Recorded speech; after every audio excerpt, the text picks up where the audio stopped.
On se retrouve aujourd'hui dans une vidéo qui s'inscrit un petit peu dans la continuité de celle que j'ai postée juste avant celle-ci. Donc j'avais fait une vidéo justement où je te parlais de ma remise en question sur YouTube, des choses qui me prenaient la tête en ce moment, qui justement me faisaient cogiter, etc. Et parmi toutes ces choses dont je te parlais, il y a un point que je voulais aborder, mais je pouvais pas le faire dans cette vidéo-là puisque ça mérite une vidéo à part entière. Et le point en question, c'est la relation que j'entretiens avec mes abonnés depuis 4 ans, puisque en 4 ans, j'ai vu un tas de choses se passer dans les relations entre moi et les abonnés. Et je voulais te parler un petit peu de ça en me référant notamment à une histoire qui m'est arrivée pour essayer d'illustrer un peu tout ce que j'ai à dire là-dessus. C'est pas une histoire drôle, vraiment je demande que ce soit reçu avec respect et qu'on ne mette pas d'insultes dans les commentaires, qu'on s'acharne contre personne et qu'on dise pas des trucs déplacés ou quoi que ce soit. La personne dont je vais parler aujourd'hui, moi personnellement, maintenant là, je ne lui en veux pas et j'ai pas envie qu'elle se sente mal et tout, que je parle de ça maintenant. Mais voilà, je ressens le besoin d'expliquer justement ma relation avec mes abonnés et il faut que je parle de cette histoire parce qu'elle m'a beaucoup marquée et qu'elle a changé pas mal de choses dans ma manière de faire mes vidéos. Comme tu le sais, du coup, je tutoie les gens dans mes vidéos parce que moi, quand je fais mes vidéos, j'imagine que je parle à un ami ou à quelqu'un de ma famille parce que je parle de trucs intimes, de la vie de tous les jours, etc. Et pour moi, ça m'aide à juste garder mon côté naturel et authentique parce que j'imagine juste que je suis en train de discuter avec quelqu'un que je connais. Parce que si je parlais en vous voyant les gens, j'aurais vraiment l'impression que je parle à un groupe de gens, je parlerais pas exactement de la même manière, je dirais pas peut-être les mêmes choses, etc. Bref, donc je tutoie les gens dans mes vidéos aussi parce que la plupart du temps, quand quelqu'un regarde mes vidéos, ce quelqu'un est tout seul. Hein. Je crois que ça n'arrive pas trop, peut-être. Peut-être que ça arrive, mais je sais que c'est quand même plus rare que des gens se mettent à regarder mes vidéos en groupe ou quoi. Donc voilà pourquoi j'ai choisi le tutoiement. Il faut savoir que je suis quelqu'un qui est très expressif, qui adore montrer l'affection, qui dit beaucoup je t'aime aux gens, quelqu'un qui a besoin de manifester toute l'amitié, tous les sentiments que je ressens pour les gens. Après, je sais qu'il y a des personnes qui sont moins réceptives à ça et donc je m'adapte. Hein. Je sais que, par exemple, j'ai des amis que j'adore, mais je leur dis pas parce que je sais qu'ils sont mal à l'aise avec ça et tout.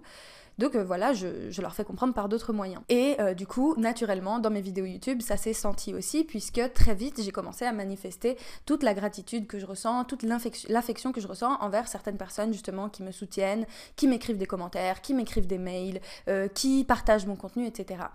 Donc, ça peut porter à confusion parce que, évidemment, moi, quand je dis aux gens, notamment à la fin de mes vidéos, si tu connais bien mes vidéos, prends bien soin de toi et n'oublie jamais que je t'aime très fort, évidemment que je parle à ma caméra. Je ne sais pas qui est en train d'écouter ce que je dis, mais je sais que parmi les gens qui vont écouter ce que je dis, il y en a à qui je m'adresse parce que je les remercie vraiment d'être là et parce que je tiens vraiment beaucoup à leur présence sur ma chaîne parce que j'en suis très reconnaissante et parce que en effet je ressens de l'affection et de la gratitude quand je reçois ce genre de messages, quand j'ai des gens qui m'écrivent des mails incroyablement bienveillants, plein d'amour, plein de gentillesse, quand j'ai des personnes qui voilà, vont me témoigner énormément de respect et d'admiration et toutes ces choses, je ne peux que me sentir reconnaissante, pleine de gratitude et avoir de l'affection pour ces personnes-là, même si je le conçois, ça peut être étonnant puisque je ne sais pas qui m'écrit, je ne connais pas ces personnes, je ne connais pas leur visage, je ne connais pas leur histoire, je ne connais même pas leur prénom la plupart du temps. Mais je ressens toutefois cette affection et j'ai besoin de la partager, j'ai besoin de la manifester. Quand je rencontre des personnes qui suivent ma chaîne dans la vraie vie et qu'on se voit, la plupart du temps, on se fait un câlin, on se fait un bisou, il y a beaucoup d'émotions qui en ressortent. Et voilà, il y a quelque chose qui se passe, un truc humain, un truc entre personnes qui s'apprécient même sans s'être jamais connues. Et donc moi j'ai besoin de manifester ça, pour moi c'est important de le dire, de le cultiver et puis de le rendre aussi parce que tout l'amour que je reçois, j'aimerais pouvoir le rendre d'une certaine manière. Bref, je comprends tout à fait qu'on puisse trouver que c'est pas authentique et que ça donne un côté fake et tout, mais moi je pars du principe que les gens quand ils regardent mes vidéos, ils sont au courant qu'ils regardent une vidéo et donc ils sont au courant que je suis en train de parler à ma caméra. Donc normalement les gens quand ils regardent mes vidéos, ils savent que je dis prends soin de toi, je t'aime très fort, à ma caméra. Et donc, ils comprennent la dimension symbolique de la chose. Ils savent bien que je ne suis pas en train de leur parler à eux en particulier, évidemment. Et puis, la plupart du temps, les personnes sont au courant que je ne les connais pas. Et sont au courant qu'en fait, je ne sais pas qui elles sont individuellement. Sauf si, voilà, on a commencé à tisser un lien amical plus poussé. Et pas juste un échange entre youtubeurs et abonnés. Donc, je pars du principe qu'à partir du moment où les gens sont au courant de ce qu'ils regardent, il n'y a pas de quoi dire que c'est hypocrite ou que c'est pas authentique, puisque je fais croire à personne que je suis vraiment en train de leur parler à eux. Je sais pas si c'est clair, enfin bref. Genre, oui, je tutoie, oui, je dis toutes ces choses comme si je te parlais à toi, une personne, mais je pars du principe que toi, moi, tout le monde, toutes les personnes qui regardent cette vidéo sont conscientes qu'il y a une caméra entre nous. Et donc, à partir de ce moment-là, j'ai pas de filtre et je dis les choses comme si je t'avais en face de moi, mais en fait, non. Bref. Je dis pas que ma manière de faire, elle est forcément juste, correcte, la meilleure ou quoi que ce soit. C'est juste une façon qui me correspond et qui est en accord avec mes valeurs et c'est pour ça que je fais ça comme ça. Mais j'ai peut-être tort et justement, je vais te raconter l'histoire qui m'a fait remettre en question cette relation qu'il y a entre moi et toi, du coup, parce qu'il m'est arrivé un truc vraiment pas cool il y a 2 ans avec un abonné et qui est allé beaucoup trop loin. Au point que justement, j'ai commencé à me demander si je devais pas changer ma manière de faire justement. Cette histoire commence en 2017, c'était en automne 2017, je sais plus exactement quel mois, peu importe. J'ai une personne qui m'écrit très très très souvent, de façon en fait juste quotidienne, sur mes réseaux sociaux. Et avec qui j'échange de façon plus ou moins régulière. Alors il faut savoir que moi, mes abonnés, quand je leur réponds, je filtre pas en fait les gens à qui je réponds aux messages qui sont en haut de la pile, quoi. Et puis des fois, il y en a qui reviennent, les mêmes pseudos qui reviennent et tout, et du coup je sais qu'on a déjà échangé, je connais le prénom, etc. et tout. Et donc ça arrive parfois qu'avec certains abonnés, on ait des échanges un peu plus poussés. Mais sinon, la plupart du temps, je réponds de façon un peu aléatoire, à gauche, à droite.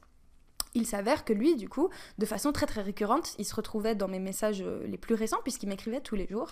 Et donc au bout d'un moment, j'ai commencé à lui répondre et c'était cool parce qu'à l'époque, il m'envoyait des choses qui m'intéressaient pour de vrai. Genre, il essayait d'avoir un échange qui allait au-delà juste de j'aime beaucoup ton travail, c'est cool ce que tu fais. Ça veut pas dire que ce genre de message c'est pas bien, ça veut juste dire que en fait de là moi je peux pas aller vraiment plus loin, je peux te dire merci, c'est très gentil, voilà, point, mais je peux pas réagir plus que ça.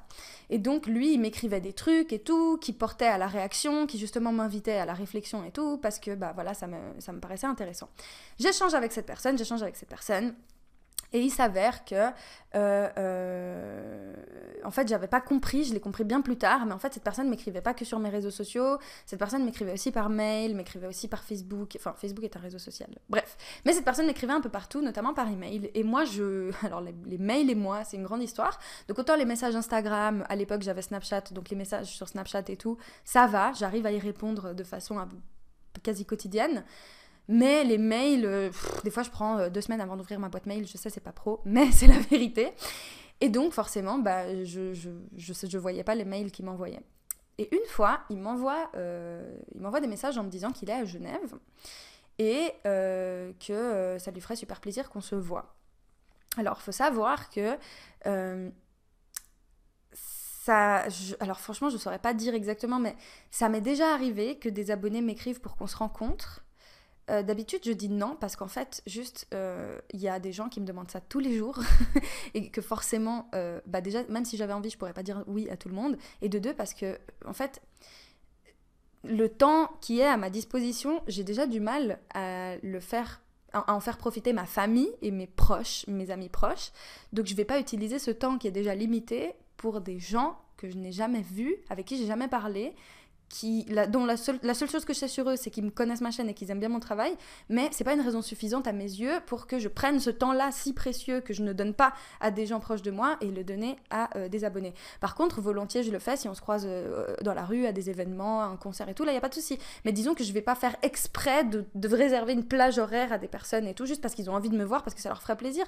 Je pourrais juste pas m'en sortir comme ça. En l'occurrence, cet abonné-là, comme il m'écrivait tous les jours et comme il avait l'air super sympa et tout, enfin bref... voilà, j'en avais sympathisé. On n'était pas devenus amis. Je tiens à préciser qu'on n'était pas devenus amis parce que j'avais pas commencé, par exemple, à faire des Skype, à faire des appels, à me confier ou quoi que ce soit. Non. Disons que je le trouvais sympa juste parce qu'il était juste vraiment gentil avec moi et que moi, je répondais avec la même gentillesse. Et du coup, c'était toujours très bienveillant. Et ça fait du bien, ça fait plaisir, tu vois, d'avoir ce genre d'échange. Donc, disons que voilà, je le trouvais sympa et tout, mais c'était pas mon pote. En l'occurrence, avec cet abonné-là, mis à part les vidéos que je fais, je partageais rien de plus en particulier. Voilà, je réagissais à ce qu'il me disait, je répondais à ses interrogations et tout, mais sans plus.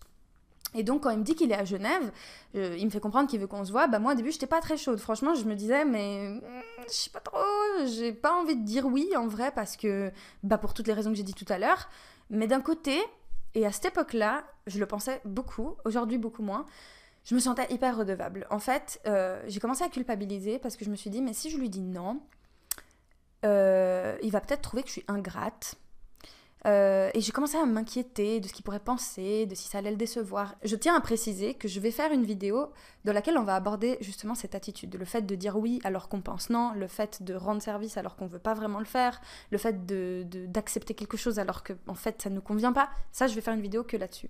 Mais j'avais la fâcheuse tendance de faire ça dans plein de domaines de ma vie et aussi du coup sur YouTube, de dire oui à des gens juste parce que voilà, je me sentais redevable, parce que j'avais l'impression que c'était un dû, parce que j'avais l'impression que si je le faisais pas, j'allais passer pour une ingrate, etc. Et donc, j'ai accepté de le voir.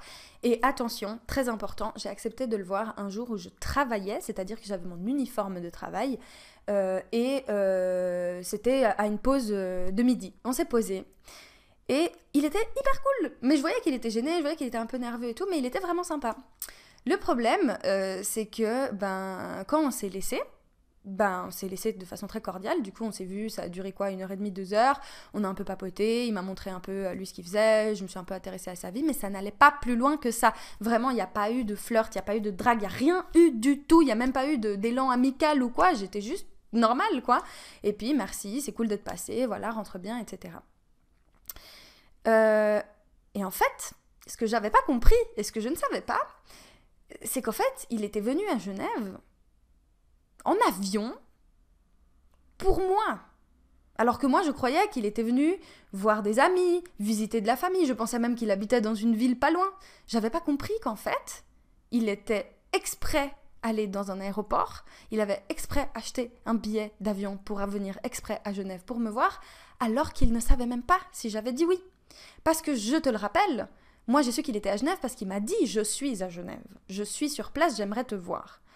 Donc moi, de ce point de vue-là, je peux pas deviner qu'est-ce qui fait qu'il est à Genève, tu vois. Je peux pas deviner que, en fait, il est venu exprès pour ma gueule. Puisque on n'a pas dit avant que t'allais venir et que j'allais accepter de te voir. Moi, tu me dis je suis à Genève, bah je pars du principe que tu viens pour tes activités personnelles, pour tes loisirs, tu vois, pas pour moi, à moins que tu me le dises. Et comment j'ai su qu'il était venu exprès pour moi? Parce qu'en fait, quand il est parti ce jour-là, j'ai vu des messages qui m'ont un peu intriguée. Genre, dans les messages, justement, il a commencé à m'avouer des sentiments pour moi, à me dire qu'il était amoureux, etc. et tout. Alors, c'est pas la première fois que ça m'arrive, ce genre de message, j'en ai déjà reçu, mais là, c'était particulier. Et en fait, quand j'ai vu les messages, j'ai commencé à réfléchir, tu vois, je me suis dit, mais attends, il est amoureux de moi, il était à Genève, il voulait me voir, il m'écrit tous les jours. Il y a un truc que j'ai raté. Il peut pas être venu ici par hasard. Et donc là, je regarde dans mes mails et je vois que dans de vieux mails que j'avais pas ouverts dans ma boîte de réception, il dit textuellement, mot pour mot, noir sur blanc, je vais prendre un avion pour venir te voir à Genève, j'ai si hâte de te rencontrer, etc. Et en fait, ces mails-là, il me les envoyait en parallèle des messages sur les réseaux sociaux tous les jours. Du coup, pour moi, c'était un peu mindfuck parce que je me disais, mais c'est bizarre, pourquoi il m'a pas écrit ça sur les réseaux sociaux? Donc quand je vois ce mail et que je me rends compte qu'en fait, il était pas à Genève par hasard et qu'il était venu exprès pour moi et qu'en plus de ça, il a payé un billet d'avion et tout, là, je me suis pas sentie très à l'aise. Et là, j'ai commencé à me dire, oulala, faut quand même avoir pas mal d'audace pour se permettre de venir dans ma ville et de prétendre me voir alors que tu sais même pas en fait si je suis d'accord et tu sais même pas si je serai là quand tu seras là. parce que on n'avait vraiment pas parlé de ça, je te dis. Il m'a envoyé un message, il m'a dit je suis à Genève, est-ce qu'on peut se voir? Voilà. J'avais beaucoup de peine pour lui, ça m'a fait de la peine, bêtement. Je me suis dit oh le pauvre, il a des sentiments pour moi, mais en fait il me connaît pas dans la vraie vie. Et puis c'est bizarre parce qu'il peut pas dire qu'il est amoureux de moi alors qu'il connaît que mes vidéos. Enfin bref, je trouvais ça un peu bizarre. Et du coup, j'essayais de lui répondre de façon sympathique au début et complaisante. C'est-à-dire que je le caressais dans le sens du poil, je lui disais écoute, voilà, je comprends ce que tu dis, mais c'est pas, déjà de un, c'est pas réciproque, et de deux, ça me paraît un peu étrange ce que tu dis là, parce que tu décris un amour comme si... Enfin, en fait, il exprimait vraiment un amour, mais genre passionnel, quoi. Genre, on aurait dit vraiment, j'étais la femme de sa vie et tout. Et il le disait textuellement aussi, mot pour mot. Tu es la femme de ma vie, je n'aime que toi, nanana. Donc, ça allait vraiment très loin. Je tiens à préciser que dans ces messages, il n'a jamais, au grand jamais, manifesté de menaces de violence, d'agressivité ou quoi que ce soit. Jamais il a fait ça. Et ça n'a pas empêché pour autant que ce qu'il a fait, en fait, c'est complètement déplacé, c'est inacceptable, c'est irrespectueux et c'est flippant. Donc je vais te passer les détails, mais grosso modo, il m'a harcelée Mais harcelé avec un H, en majuscule, en gras, en illuminé, en néon, en souligné, en tout ce que tu veux. Il m'a harcelé pendant 2 ans. Pendant 2 ans, il m'a pas lâché la grappe. Alors je te rassure, pendant 2 ans, le rythme n'était pas assidu sur les 2 ans complets, mais il a quand même pas lâché l'affaire en tout pendant 2 ans. Donc je rappelle, on était en automne 2017.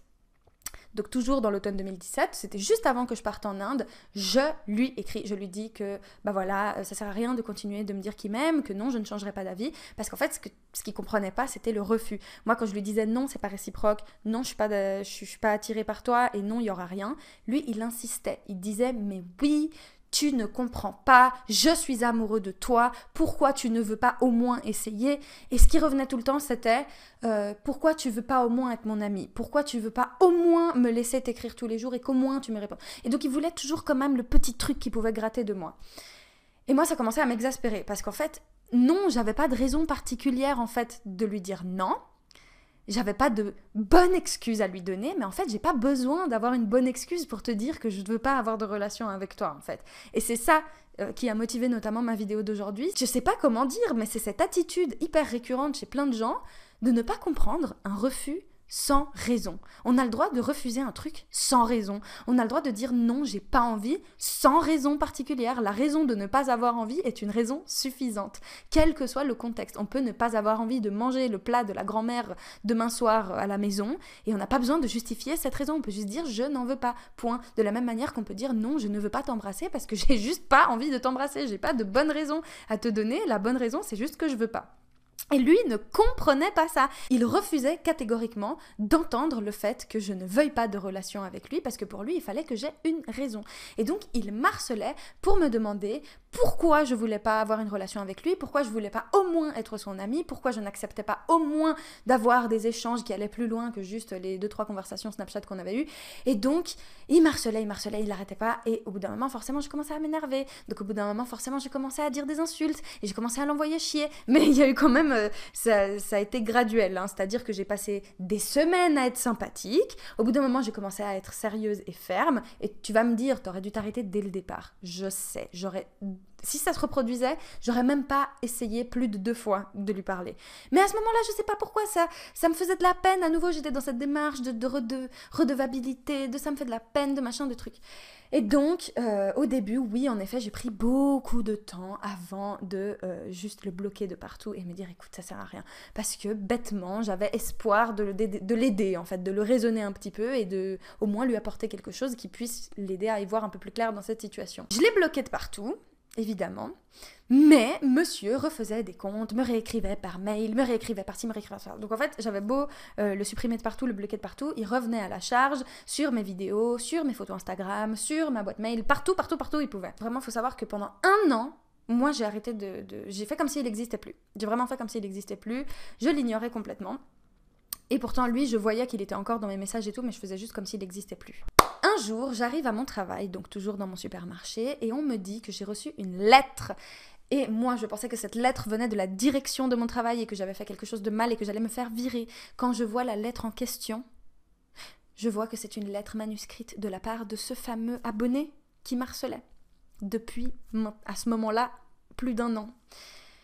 Et donc, je vois la lettre et j'ai vraiment vrillé parce que je me suis dit, oh là là, attends, ça veut dire qu'il s'est rappelé Enfin, il a cherché l'adresse du magasin et il a envoyé la lettre au magasin. Et là, vraiment, j'étais pas bien parce que je me suis dit, mais quand même, il va loin, quoi. Genre, je l'ai bloqué partout, je l'ai refoulé 10 000 fois, je lui réponds pas depuis 1 an, et le mec, il envoie une lettre à mon travail. Donc là, vraiment, je comprenais plus. Là, vraiment, j'ai commencé à flipper. Et là, je demande à ma chef à ce moment-là, j'ai demandé, mais c'est arrivé par courrier, enfin, comment vous avez reçu ça? Et là, elle me dit que non, que le jeune homme est venu la rendre en main propre 2 jours auparavant. Donc ça veut dire que le mardi de cette semaine-là, il est venu au magasin, ce qui implique le fait qu'il est venu à Genève, ce qui implique le fait qu'il a pris l'avion depuis sa ville une 2e fois pour venir sur mon lieu de travail sans me dire, et qu'il a laissé en main propre une lettre à mes collègues en demandant si j'étais là. Ça veut dire qu'il me cherchait, ça veut dire que j'aurais pu le croiser alors que ça faisait 1 an qu'on ne se parlait plus et qu'il m'avait harcelé depuis tout ce temps et que je l'avais bloqué depuis partout et que je l'avais déjà envoyé chier en long, en large et en travers parce que j'en pouvais plus. J'ai vraiment flippé. Quand j'ai vu cette lettre, j'étais pas bien. C'était une longue lettre manuscrite dans laquelle en plus il dit qu'il a pris l'avion, il dit qu'il est dans l'avion en ce moment pour me voir et tout. Et à nouveau, pas d'insultes, pas de menaces, il est pas flippant, il dit rien en soi qui soit menaçant. Mais moi, j'étais tellement mal. Je vois cette lettre et j'étais là, mais mon Dieu. Ça veut dire que peut-être en ce moment, là, tout de suite, il est à Genève, puisque ça fait que 2 jours qu'il a ramené la lettre. Donc ça veut dire que peut-être, là, il est dans le centre commercial. Peut-être qu'il va passer dans le magasin pendant que je travaille, alors que je ne veux pas le voir. Je ne veux rien savoir de ce mec, puisqu'il m'a déjà rendu la vie assez pénible au moment où je lui répondais. Et même en arrêtant de lui répondre, il continuait d'exister, là, dans le coin de mes réseaux sociaux, et c'était pénible. Et ça faisait peur. Et donc là, j'étais pas bien, surtout que comme je t'ai dit, après j'allais rentrer chez moi. Et quand j'ai su qu'il était sur place, qu'il était à Genève et qu'il avait laissé ça carrément à mes collègues, je me suis dit, mais si ça se trouve, il attend la fermeture du magasin. Si ça se trouve, là, il attend tous les jours que je sorte du magasin, quoi, et qu'il me suive chez moi. Et à l'époque, j'habitais à 5 minutes de mon supermarché, c'est-à-dire que j'étais vraiment là où je travaillais, c'était littéralement à 5 minutes de ma maison. Et je me suis dit, mais c'est pas possible, s'il est sur mon lieu de travail, ça veut dire qu'il est pas loin de mon lieu de vie, de ma maison, de là où il y a ma mère, de là où il y a ma famille, de là où il y a plein de gens. Bref, j'étais pas bien, j'étais vraiment pas bien. Pour que quelqu'un force comme ça, c'est qu'il est très déterminé, et même s'il est pas méchant, il y a une forme de... Il y a un... Comment tu dis ça? En gros, il respecte pas mon consentement.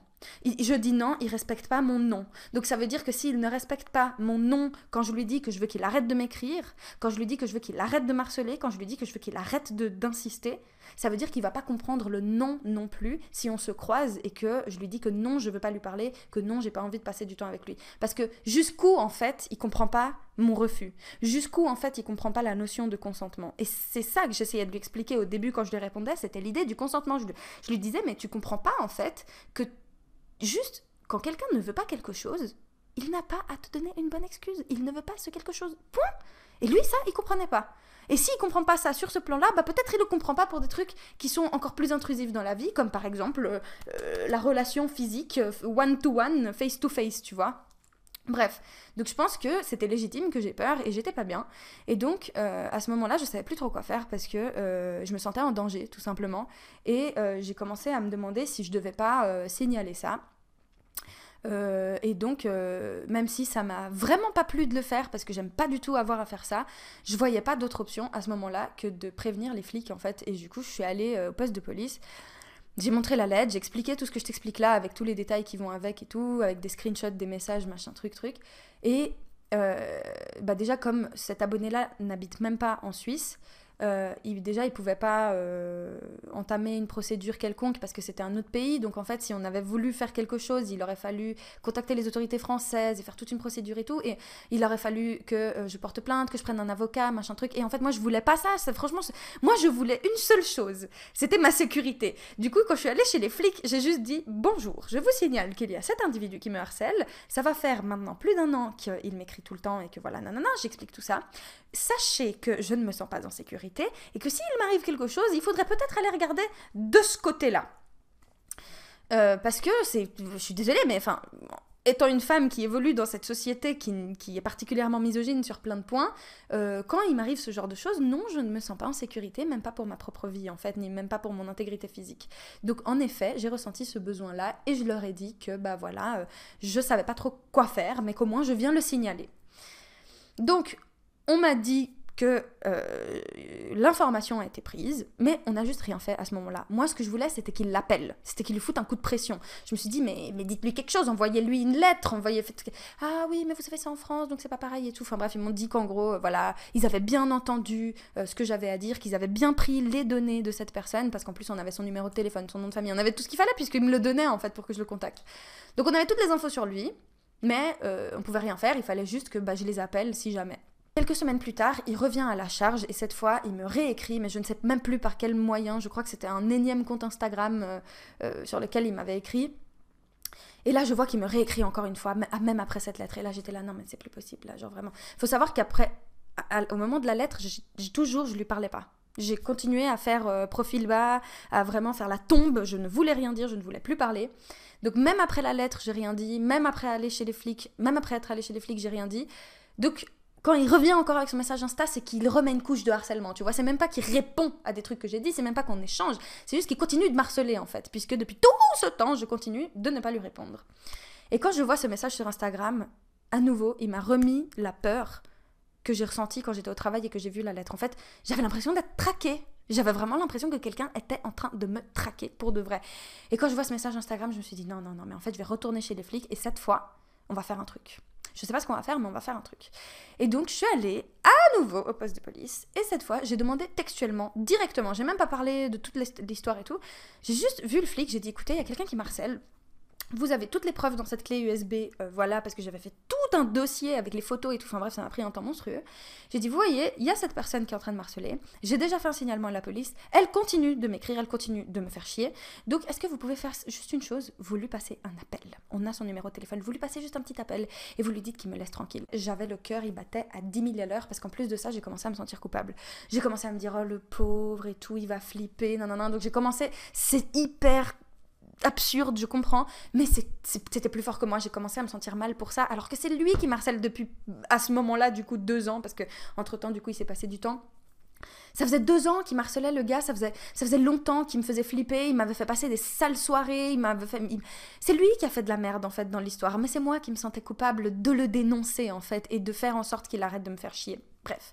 Et donc, après ça, il m'a réécrit, le gars, mais ça, je crois que ça devait être son ultime message, à moins que j'en ai pas vu d'autres, où il m'a dit qu'en gros, c'était un commentaire YouTube d'ailleurs, il m'a dit qu'en gros, j'avais piétiné son cœur, que j'étais un monstre, qu'il comprenait pas pourquoi j'avais fait ça, que j'avais vraiment tout gâché, bref, et en fait, je pense honnêtement qu'il ne comprend vraiment pas ma démarche, donc je ne sais pas grand-chose sur lui, je ne saurais pas dire pourquoi il agit de la sorte.